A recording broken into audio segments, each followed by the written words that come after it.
حسن أحمد علي محمود. قبل ما انطق بالحكم في القضية ديت عايز أقول لحضراتكم إن القضية ديت غريبة الشكل، والحقيقة المحكمة استوقفت يعني وقفت كثيرا أمام هذه القضية لتلخيصها وحصر حضرتك وقائعها. وهذه الواقعة عبارة عن أنه المجني عليه في القضية دي لم يرتكب من إثم جنائي، هو ما عملش حاجة غير أنه عمل توكيل للمحامي بتاعه. المحامي بتاعه مين؟ هو المتهم الأولاني اللي هو اسمه وليد اللي مش موجود. أما المتهم الثاني والثالث فده المحامي اللي شغال معاه في مكتبه، ودوت ده المتهم الثاني. أما بالنسبة للمتهم الثالث فده كان يربطه علاقة وكالة بالمتهم الأول أيضا. فالمتهم الأول مع المتهم الثاني والثالث اصطنعوا إيصالات أمانة مزورة ثبت تزويرها، وثبت ان اللي كاتب البيانات بتاعة الإيصالات دي هو المتهم الأول المحامي. المحامي ده المفروض اللي هو السند والظهر، المحامي ده المفروض ان هو اللي انت بتأتمنه.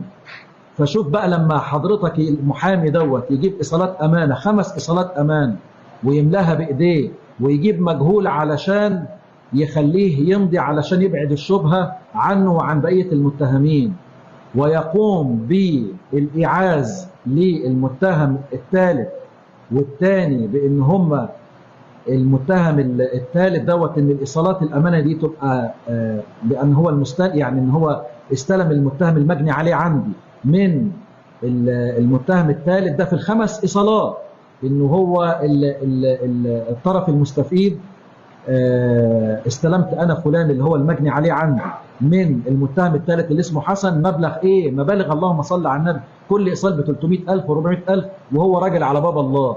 فاصطنعوا الايصالات دي، يوم يعملوا ايه بقى؟ شوف التدبير المحكم. يقوموا حضرتك باصطناع الايصالات الامانه دي ويرفعوا بها دعاوى جنح نيابه.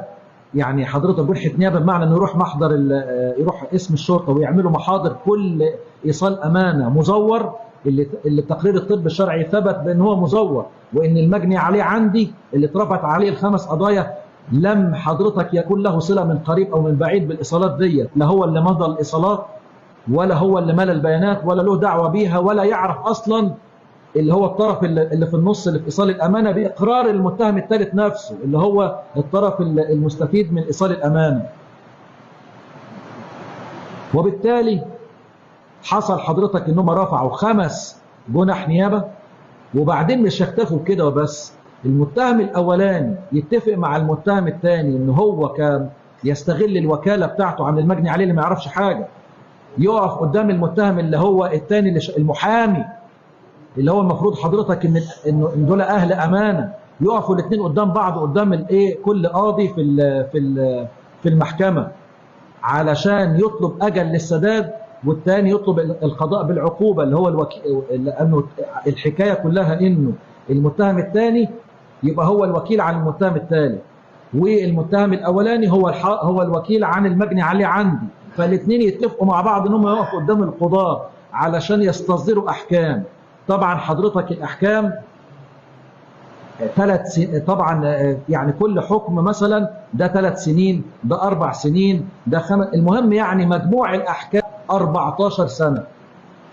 فالمجني عليه اللي عندي دوت اللي ما يعرفش حاجة فوق يعملوا ايه بقى؟ مش يكتفوا بكده، لا يعملوا معارضة ويثبتوا حضرتك بأنه وكيل على خلاف الحقيقة، بأن ده وكيل عن ده وكيل عن ده، فيعمل معارضة ويعمل استئناف ويعمل معارضة استئنافية. ليه؟ علشان يغلق على المجني عليه كافة حضرتك طرق الطعن، يبقى قدامه حضرتك 5 جنح بأحكام نهائية. وده اللي حصل فعلا فوق المجني عليه، بأن عليه ما هو مجموعه 14 سنة نهائية، فخدوه من الدار للنار علشان حضرتك ان هو ينفذوا عليه الأحكام. فطبعا شقيق المجني عليه وذويه بدأوا يدوروا ايه الحكايه، ايه الموضوع، يوم يروحوا للمتهم الثالث اللي هو الطرف اللي في النص يقول لهم يا جماعه عايزين نحل الموضوع. يقوم المتهم الثالث يقول ايه؟ يقول حل الموضوع ده مع المتهم الاولاني اللي هو وليد، مع ان المفروض الطبيعي ان يقول والله عايزين تخلصوا روحوا مع المحامي بتاعي، مش هو ده اللي حضر، مش هو دوت اللي جاب لي الأحكام النهائية مش هو ده اللي كان بيمثلني قانونا في ال5 جنح، لا، الحكاية كلها بتدبير من مين؟ بتدبير حضرتك من المتهم الأولاني. فقال لك عايزين حلوا مع الأستاذ وليد. يوم وليد دوت حضرتك يطلب 160,000 جنيه، يهديك يرضيك أبدا، 160,000 جنيه، ودفعوهم فعلا حضرتك علشان يدي أمر للمتهم الثالث مع المحامي بتاعه ان هم يروحوا قدام النيابة ويعملوا تصالح وتنازل، وبناء عليه خرج المجني عليه اللي كان بيكلم نفسه وعمل شكاوى في التفتيش القضائي وعمل شكاوى في مجلس القضاء وعند النائب العام وزير العدل. يا اخوانا انا اتحبست فيها مانيش عارف، دفعت 160,000 جنيه في ايه مانيش عارف. فنموذج للخسة والندالة علشان حضرتك المحامي يستغل توكيل من موكله ويعمل حضرتك القصة دي كلها، وكل واحد زي ما حضراتكم كنتوا شايفين بيدفع الاتهام عن نفسه. واحد يقول لك انا ما اعرفش، والتاني يقول لك اصل هو اللي جاب لي الايصالات. وشواهد طبعا الاشتراك بالاتفاق والمساعدة المحكمة سوف توردها تفصيلا في الحكم طبعا. وطبعا المتهم الثاني نكر صلته، يقول لك انا ما اعرفش المتهم الاولاني وانتهت صلتي به من 2016، في حين ان التوكيل اللي ثابت عندي في الاوراق انه معمول في 2017 قبل رفع الجنح، لان تاريخ رفع الجنح كلها في اواخر 2017 و2018. وانه حضرتك المتهم الثاني اقر ان الثالث ما عملوش التوكيل ده الا علشان الجنح دي، الجنح اللي هو ما يعرفش عنها حاجه. وبعدين المتهم الثالث عندي اللي هو حضرتك المفروض مرفوع باسمه الايصالات، قال لك انا لا راح في المجني عليه ولا دينته ولا ما بيني وما بينه اي حاجه.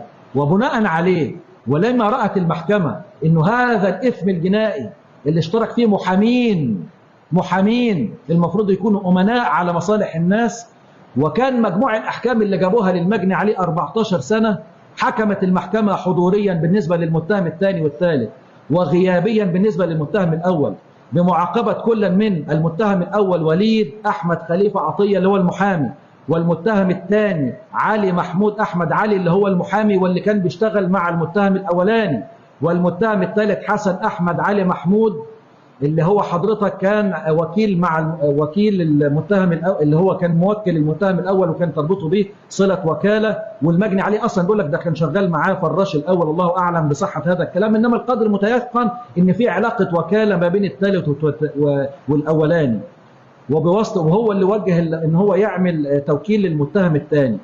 فحكمت المحكمه حضوريا بمعاقبه المتهمين الماثلين وغيابيا بالنسبة للمحامي أس الفساد اللي هو المتهم الأولاني دوت بالسجن المشدد لمدة 14 عاما، وهو ذات الأعوام اللي هو جابها للمجني عليه. مش أنت اتشطرت وجبت له 14 سنة أحكام نهائية، فداوها بالتي كانت هي الداء. وحكمت المحكمة بالسجن المشدد لمدة 14 عاما لكل منهم عن كافة التهم المسندة إليهم للارتباط، وألزمتهم بالمصروفات الجنائية وبمصادرة المحررات المزورة المضبوطة، وبأن يؤدوا للمدعي بالحق المدني مبلغ 50,000 جنيه واحد على سبيل التعويض المؤقت، وألزمتهم بمصروفاتها ومبلغ 200 جنيه مقابل أتعاب المحاماة، وأمرت وفقا للمادة 106 من قانون المحاماة بإرسال صورة من هذا الحكم إلى كل من نقابتي المحامين العامة بالقاهرة والفرعية بأسيوط لاتخاذ